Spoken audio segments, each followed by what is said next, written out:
Quiet Place Part 2 is the sequel to 2018's A Quiet Place, a highly successful movie, a very unexpected successful movie, a really good movie at that. This is once again directed by John Krasinski. He actually wrote this movie solo, and as I said, it's the sequel to A Quiet Place, and A Quiet Place Part 2 picks up right where the first one left off, with the Abbott family having to leave their home that has now been destroyed. Along the way, they meet a family friend named Emmett who has to help their youngest daughter try and achieve her goal, while the rest of the family is left to their own devices to fight these creatures. Now, what I love so much about A Quiet Place, and especially A Quiet Place 2, is the sound design. And the sound design in A Quiet Place 2 is just as good as the first one. Very minimal music throughout the first half. Really relies on the characters being as silent as possible. It feels like you're watching a silent movie at times, but not quite silent, because usually silent movies have that music overture that accompanies them. This, you just feel like somebody just filmed the actors, but turned off the sound in post-production. And it is just impeccable. It is so good. I love the sound design. And when a sound hits, you know shit's going to go down.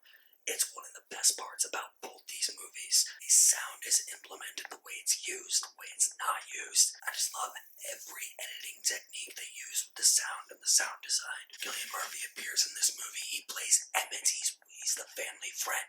Now, never in a movie can I ever trust a dude named Emmett. Anybody named Emmett or Talbot in a movie, I can never trust that. No, they're going to be up to no good. They're going to be up to their own scheming business. But he was actually good. He was actually a welcome addition to the cast. I thought that he added a lot to this family dynamic. He acted like a second father, almost like a guardian to this family. You understood where he was coming from when he didn't want to take this family, and at first he's tasked with going on his mission.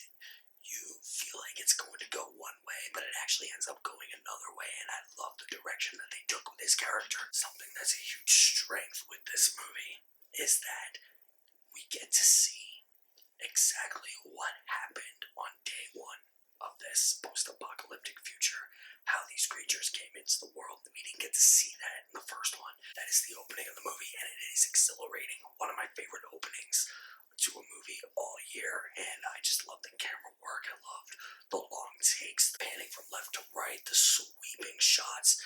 Everything in this opening sequence was magnificent, and throughout the entire movie, Krasinski's direction is spot on. Actually got me on a couple jump scares. Say that this movie is just jump scares, and to an extent that's true, but he got me. I'm telling you right now, for a PG-13 movie, he got me on multiple occasions. I did not think I was going to jump during this movie, and it wasn't because I was trying to pinpoint it. I literally did not expect some of the things to happen that would make me jump. That's a huge credit to John Krasinski as a director. He knew exactly where to place these scares and where not to place these scares. Sometimes it's gonna feel like he is just throwing jump scares in there for the sake of jump scares, but I think saying that is more of a nitpick. He does a very good job at crafting tension in this movie. The action is ratcheted from probably an 8 in the first movie to an 11 or a 12 in this movie. Holy shit! This was intense. It was suspenseful. I was on the edge of my seat throughout almost the entire runtime. I loved watching when these creatures were wreaking havoc. It made me terrified. I was terrified for everybody that was placed in these scenes. I was terrified. I was literally screaming for their lives. I wanted everybody to survive. And once again, the creature design it's great. I love the creature design. I really don't know which of the two movies I love more, this one or the first one. I think it's on even playing ground right now. If I have any issues with A Quiet Place 2, there's this section in the middle of the movie involving Cillian Murphy and the daughter, Reagan, and this group of what seemed like undead people. I just didn't think that needed to really be in the movie. I didn't really understand the purpose of that. I understood the purpose, I understood the goal of the scene. I just didn't understand the purpose of those people. You know, maybe it was just to add a little bit more tension, or my thing was that, oh, hey, maybe it's not just creatures that are a threat, maybe it's the human beings as well, but that didn't end up being the case.